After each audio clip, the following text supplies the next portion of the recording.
lovers, and welcome to another one of Mark's Whiskey Ramblings from the beautiful city of Berlin in Germany. As you can see behind me, the Brandenburg Gate, world famous. But I'm not here to talk about Berlin nor Germany, I'm here to talk about whiskey, and today we will be looking at a single grain whiskey from North British.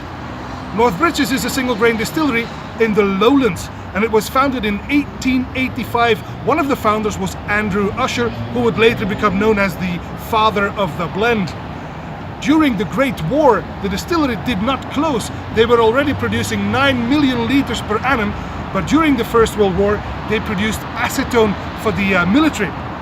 During Prohibition in the Second World War, North British struggled, but it never closed. And when in 1988 that other distillery in the Lowlands closed, Caledonian near Edinburgh, the production was moved to North British, thus securing the future for North British, who today produces no less than 65 million litres. Finding official bottlings from North British is rather difficult, rather impossible, but when you go to independent bottlers, you may find a couple of jewels, and that's what I did. This is a bottling from Malts of Scotland, a German bottler, very apt, I should say.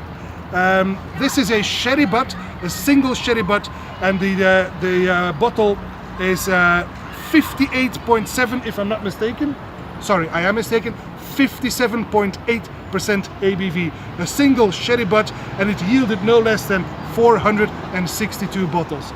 So at cask strength, sherry cask matured, a combination that you don't see often with single grain. Let's give this one a try. It's got a beautiful amber to almost auburn color on the nose.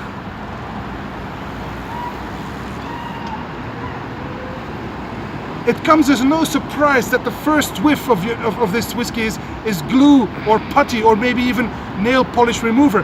But once that evaporates, which it luckily does very quickly, you get these fruity notes from all kinds of berries, cherries, brambles, that sort of thing. And there's also a hint of chocolate in there. It's spicy on cloves maybe, some cinnamon, but altogether this is a very layered and very beautiful nose on the palate then.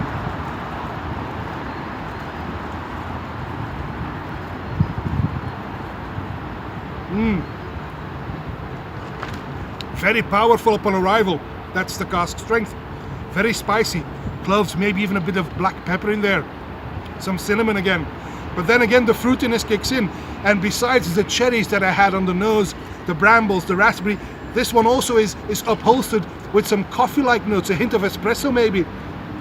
I also get some dark chocolate, and maybe even how should I put this? Besides dark caramel, it's very layered, very interesting indeed, and very quaffable despite the high ABV on the finish then.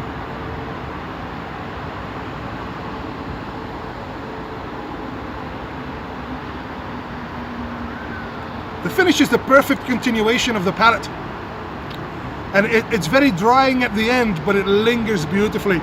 Now, like I said, grain whiskey matured on a sherry cask is a combination you do not see often, but when it works, as it does in this bottling, it works wonders. It's magical. This is a whiskey well worth seeking out, and it puts the lie to the fact that single grain is lesser whiskey than a single malt. It is not true. When matured correctly, when matured on perfect wood, you get this kind of wonderful dram.